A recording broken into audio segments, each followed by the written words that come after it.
वसुदेवसुतं देवं कंसचाणूरमर्दनं देवकी परमानन्दं कृष्णं वन्दे जगद्गुरुम् आतसी पुष्पसङ्काशं हारनूपुरशोभितं रत्नकङ्कणकेयूरं कृष्णं वन्दे जगद्गुरुं कुटिलालकसंयुक्तं पूर्णचन्द्रनिभाननं विलसत्कुण्डलधरं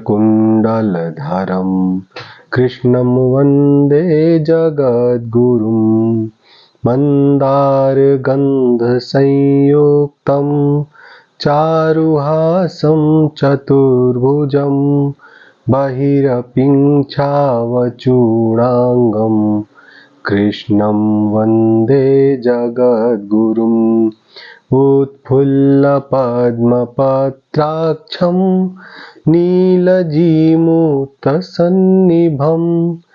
यादवानां शिरोरत्नं कृष्णं वन्दे जगद्गुरुम् रुक्मिणीकेलिसंयुक्तं पीताम्बरसुशोभितम् अवाप्ततुलसीगन्धं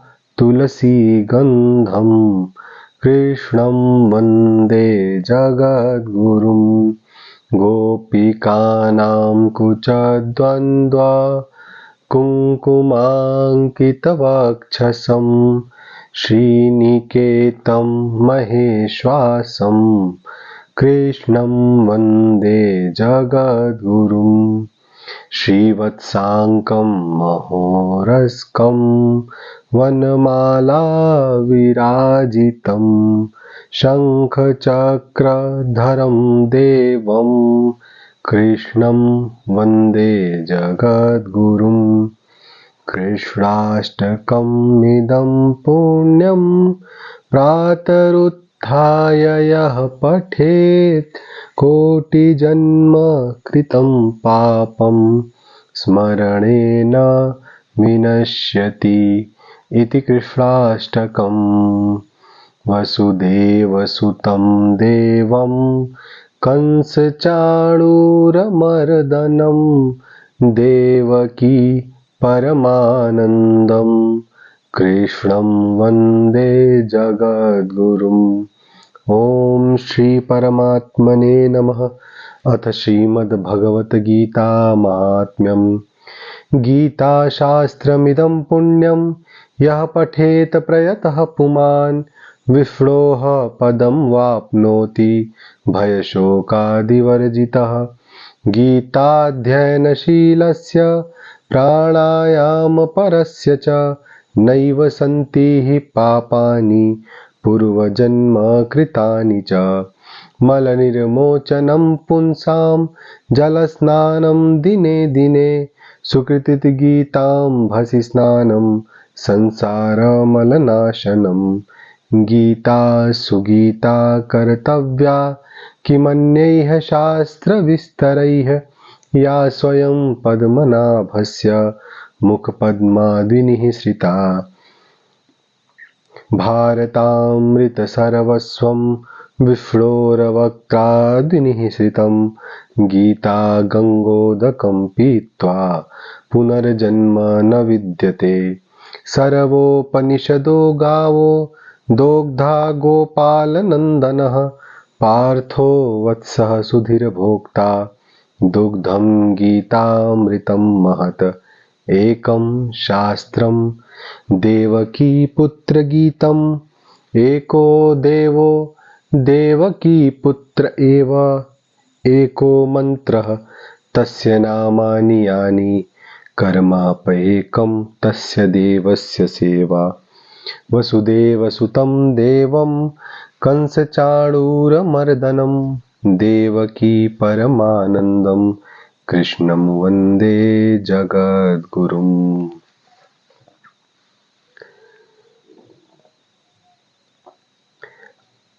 आज मैं गीता के 34वें श्लोक का पाठ करूंगा। जो कि इस प्रकार है। वसुदेव सुतं देवं कंसचाणूरमर्दनं देवकी परमानंदं कृष्णं वंदे जगद्गुरुम्। आचार्याः पितरः पुत्राः तथैव च पितामहाः मातुलाः श्वशुराः पौत्राः श्यालाः संबंधिनः तथा। यहाँ पे जितने भी संबंधों को बताया है अर्जुन ने, उनका सबका बहुवचन का प्रयोग किया गया है। बहुवचन मतलब इंग्लिश में उसको बोलते हैं प्लूरल फॉर्म। तो जैसे उन्होंने बताया कि आचार्य मतलब बहुत सारे गुरु लोग हैं। पितर मतलब बहुत सारे ताऊ चाचा ये लोग खड़े हैं। पुत्र अपने ही पुत्र के समान लड़के हैं। तथैव पितामह मतलब बहुत सारे दादे भी हैं, मामे भी हैं, ससुर भी हैं, पौत्र भी हैं, साले भी हैं तथा और भी संबंधी लोग हैं। मतलब अर्जुन कौरवों की सेना में जिसको भी देख रहे हैं, किसी न किसी से उनका संबंध निकल के ही आ रहा है।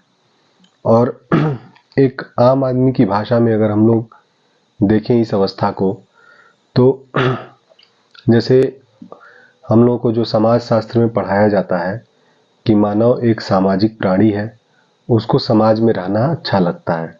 मानव जहाँ भी रहता है वहाँ पे अपने समाज के साथ रहता है और समाज में रहना, उठना, बैठना या जो भी क्रियाएं हैं वो भी मानव एक समाज में ही करता है। और ये प्रथा बहुत पहले से चली आ रही है और ये मानव के मतलब रोज के दिनचर्या का ही एक भाग है, एक सामाजिक प्राणी होना। तो अगर मान लीजिए एक अकेला इंसान है और उसका कोई समाज नहीं बचता है, तो उसके अंदर एक खालीपन सा, एक सूनापन सा आ जाता है, जो कि बड़ा ही भयावह होता है। आदमी अगर एक समाज से जुड़ा है, उसके रिश्तेदार हैं और उसके रिश्ते बने हुए हैं, तो वो अपने आप ही बड़ा सुखी रहता है। उसको इंगेज होने के लिए बहुत सारी चीज़ें रहती हैं कि हाँ चलो कभी कुछ होगा तो ये हमारे साथ हैं, चाहे बहुत सारी तरह की चीज़ें होती हैं। तो कभी भी आदमी के पास एक समाज का होना बहुत ही ज़रूरत वाली चीज़ रहती है। और उस समाज में कौन होते हैं? अपने ही संबंधी होते हैं। अपने ही संबंधियों से मिलकर समाज बनता है, जिनमें आपके गुरुजन होते हैं, आपके ताऊ चाचे होते हैं, आपके लड़के होते हैं, आपके मामा, दादा, ससुर, साला और जितने भी संबंध हैं, इन्हीं सब संबंधों को मिलकर आपका समाज बनता है। तो अब आप एक ऐसी स्थिति में खड़े हैं कि आपको अपने समाज को सबको मार देना है। तो अर्जुन उसी स्थिति में खड़े थे कि उनको अपने सारे समाज को मार देना था, क्योंकि उनके समाज के लोग उनके विपक्ष में कौरवों की तरफ से लड़ रहे हैं। और ऐसा ही चीज़ है कि पांडवों की तरफ में भी उनके ही समाज के लोग हैं। तो ऐसा नहीं है कि केवल कौरव ही मारे जाएंगे युद्ध में। जब लड़ाई होती है तो सब लोग मारे जाते हैं, कुछ ही लोग बचते हैं जो बहुत पराक्रमी होते हैं। तो अर्जुन को ऐसा लग रहा था कि अगर मैं एक राजा बनूंगा भी, मैं युद्ध अगर जीत भी गया और राजा बनूंगा भी, तो मेरे पास मेरा समाज नहीं रहेगा, तो मैं किसका राजा बनूंगा, और वहां पे बड़ा सूनापन रहेगा। तो उस तरह के जीवन को अर्जुन नहीं जीना चाहते थे। तो अभी हम आध्यात्म की ओर नहीं बढ़े हैं, अभी हम बस विषाद वाली बातें कर रहे हैं कि हाँ, अर्जुन के पास अगर देखेंगे, अर्जुन तो महान ज्ञानी थे, बहुत बड़े ज्ञानी थे, लेकिन इस अवस्था के, अगर अर्जुन की इस अवस्था की हम लोग बात करेंगे, तो वो उनके अंदर जो अध्यात्म का ज्ञान था उसका वो विलुप्त हो चुका था। वो कुछ देर के लिए उनके दिमाग से हट गया था कि अध्यात्म भी कोई चीज़ है और मैं ये मटेरियल वर्ल्ड देख रहा हूँ, ये जो संसार है इसमें सब नश्वर है। ये सारी चीज़ें अब भगवान उनको बताएंगे, तब उनका मानस पटल पे एक और आएगा कि नहीं, मुझे अपना कर्म करना है। लेकिन अभी अर्जुन की यही स्थिति हो रही है कि अर्जुन अपने मोह के वश में होते जा रहे हैं। उनको अब लग रहा है कि अपने कर्तव्य पथ से अब वो भटक रहे हैं, लेकिन उनको ऐसा लग रहा है कि वो एकदम सही कर रहे हैं कि अगर संबंधियों को ही मार के युद्ध जीतना है तो हम ये युद्ध लड़ेंगे ही नहीं। तो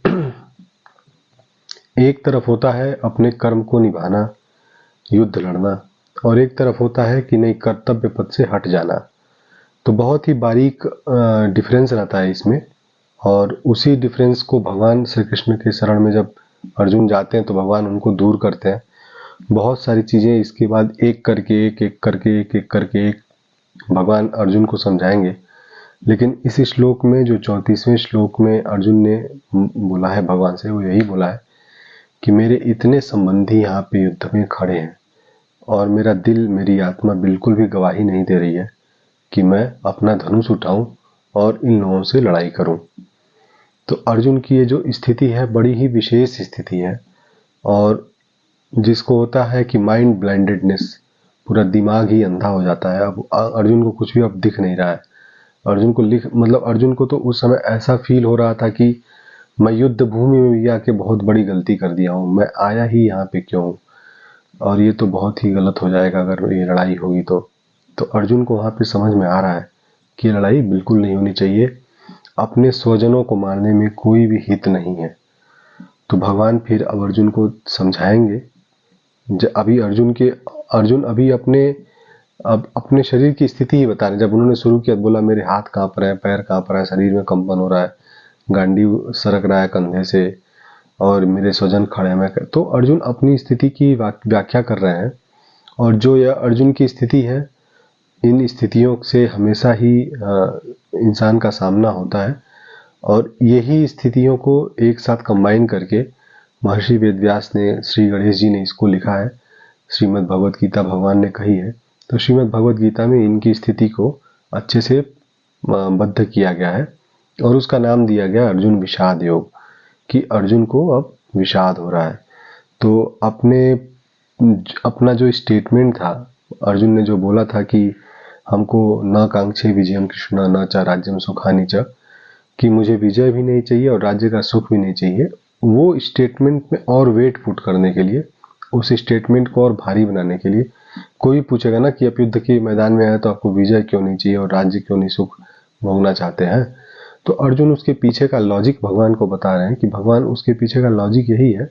श्री कृष्ण बोल रहे हैं भगवान को, अभी तक उन्होंने गोविंद, श्री कृष्ण, केशव अलग अलग नामों से भगवान को संबोधित किया, और यही बोला है कि उसके पीछे का लॉजिक यही है कि इसमें मेरा नुकसान हो रहा है, मैं अपने स्वजनों को मार दूंगा तो इससे मेरा ही नुकसान है। तो अगर इसको हम लोग रियल लाइफ में आजकल के जीवन में और दिनचर्या में कोरिलेट करेंगे, तो कभी कभी क्या होता है, जैसे हम लोग ऑफिस में काम करते हैं और टीम वर्क होता है जनरली, और कोई भी टास्क अगर अचीव करना रहता है हमको, तो अकेले से कभी कुछ होना जाना नहीं है। कोई भी जो प्रोजेक्ट होता है, या हम लोग जिस कॉर्पोरेट नेचर में काम करते हैं, उसमें क्या होता है कि एक अकेला कुछ भी करता रह जाए वो प्रोजेक्ट नहीं बना सकता है। और कभी कभी ये अकेलेपन, मतलब अकेले से सब कुछ कर लेने वाला फीलिंग बहुत हावी हो जाता है, और आदमी उस कंडीशन में क्या होता है, अपनी गलतियों को अनदेखा कर देता है या स्वीकार नहीं करना चाहता है। और अगर गलती कर भी देता है आदमी, तो उसको लगता है कि इसमें उसकी कोई गलती नहीं है, वो जिम्मेदार नहीं है, दूसरे लोग जो कर रहे हैं वो जिम्मेदार है। तो कभी कभी क्या होता है कि आदमी को गलत चीज ही सही लगने लगती है। जैसे यहाँ पे अर्जुन का धर्म है युद्ध करना, लेकिन अर्जुन युद्ध से विमुख हो रहे हैं, तो उनको वही सही लग रहा है कि अच्छा हुआ ये युद्ध मैं नहीं लड़ूंगा, भैया इतने लोग मर जाएंगे फालतू का, मुझे ये युद्ध नहीं लड़ना है। तो अब उनको युद्ध न लड़ना सही लग रहा है, और उसके पक्ष में वो एक लॉजिक दे रहे हैं भगवान को कि हमारे तो संबंधी हैं, भाई हैं, ससुर हैं, ताऊ है, कैसे मैं मारूंगा। तो अर्जुन अपनी तरफ से अपने को सही होना बता रहे हैं, लेकिन ओवरऑल में देखा जाएगा, जब भगवान की दृष्टि से और कर्म दृष्टि से देखा जाएगा, तो अर्जुन गलत है, अपना कर्म करने से विमुख हो रहे हैं। तो ऐसा ही होता है जब एक टीम में होता है और कुछ गलत हो जाता है, तो कोई एक इंडिविजुअल रहता है तो उसको समझाने में बड़ी तकलीफ होती है कि तुमने गलती किया है, क्योंकि वो जो गलती किया होता है वो अपनी तरफ से वो सही किया होता है, और फिर उस सही को करने में वो अलग अलग तरीके से जस्टिफिकेशन देता है, अलग अलग तरीके से साक्ष्य देता है कि नहीं ये चीज़ गलत नहीं, ये चीज़ ऐसी है।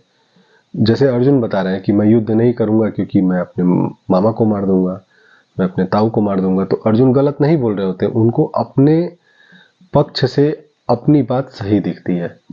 तो इसीलिए होता है कभी कभी हम लोगों को जब उसको समझाना रहता है तो हम बोलते हैं कि जहाँ से तुम चीज़ों को देख रहे हो, अपने टीम में अगर किसी को हमको समझाना रहता है, अगर टीम का रिजल्ट अचीव नहीं हो रहा होता है तो हम उसको समझाते हैं, तो उसको यही बोलते हैं, जहां से जिस परिप्रेक्ष्य से तुम चीजों को देख रहे हो सकता है सही हो, तुम हमारी तरह सोच के देखो, हमारी जगह पे आके देखो। तो ऐसे ही है, जब भगवान अर्जुन को उपदेश देना चालू करते हैं और गीता के बारे में गूढ़ गूढ़ रहस्य बताते हैं, तब अर्जुन को लगता है कि हाँ, किसी एक चीज को जानना, किसी एक चीज को सोचना, बहुत सारे डायमेंशंस होते हैं, बहुत सारी विमाएं होती हैं जिनसे हम किसी एक पहलू को सोच सकते हैं। हमेशा अपनी ही बातों को सही सोचना वो हमेशा सही नहीं होता है, दूसरों की तरफ से भी कभी कभी सोच लेना चाहिए। तो उससे क्या होता है, अलग डायमेंशन ऑफ थिंकिंग आपको पता चल जाता है, अलग सोचने के तरीकों के बारे में आपको पता चल जाता है।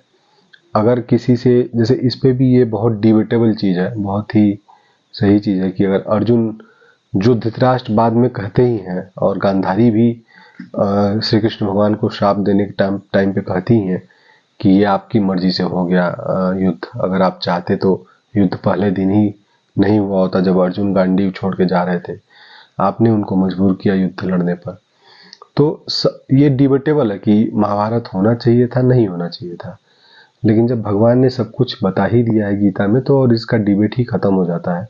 तो अभी अगर एक पक्ष की बात करेंगे यहाँ पे, तो अर्जुन, जो उनको लग रहा है, अर्जुन को लग रहा है कि मैं कैसे अपने सगे संबंधियों को मार सकता हूँ, इसके लिए युद्ध न करना ही सही है। एक्चुअली वो उनका पॉइंट ऑफ व्यू था और उनको उस समय पे सबसे ज्यादा सही लग रहा था, लेकिन वो चीज वहां पे गलत था। इसीलिए तो भगवान ने उनको गीता का उपदेश दिया और कर्म से विमुख न होने का उपदेश दिया। तो जैसे होता है ना कि हम अगर किसी बड़े संत और महात्मा को सुनते हैं, तो वो लोग हमको एक चीज शिक्षा देते हैं कि जीवन में 2 दिन बहुत इंपॉर्टेंट होते हैं। पहला दिन ये कि जिस दिन आप पैदा हुए, वो दिन बहुत इंपॉर्टेंट होता है। दूसरा दिन ये कि जिस दिन आपको पता चल जाए कि आप क्यों पैदा हुए। तो इसके लिए जब पता चल जाए क्यों पैदा हुए, मतलब आइडेंटिफिकेशन ऑफ योर ड्यूटीज, जब आपको ये पता चला कि आप किस कर्म को करने के लिए पैदा हुए हैं, तो वो आपको बहुत ही अच्छी राह और दिशा मिल जाती है अपना जीवन सार्थक करने के लिए। तो अर्जुन को तो पता था कि हमारा धर्म क्षत्रिय धर्म है, हमारा धर्म लड़ाई करना है, लोगों की रक्षा करना है। तो अब अर्जुन को पता होते हुए भी वो अपने कर्म से विमुख हो रहे थे, तो भगवान ने उनको उनका कर्म याद दिलाया कि नहीं, ये तुम्हारा क्षत्रिय धर्म है और बाकी जो चीजें हैं वो सब सेकेंडरी हैं, जो हो रहा है सब हमारी इच्छा से हो रहा है।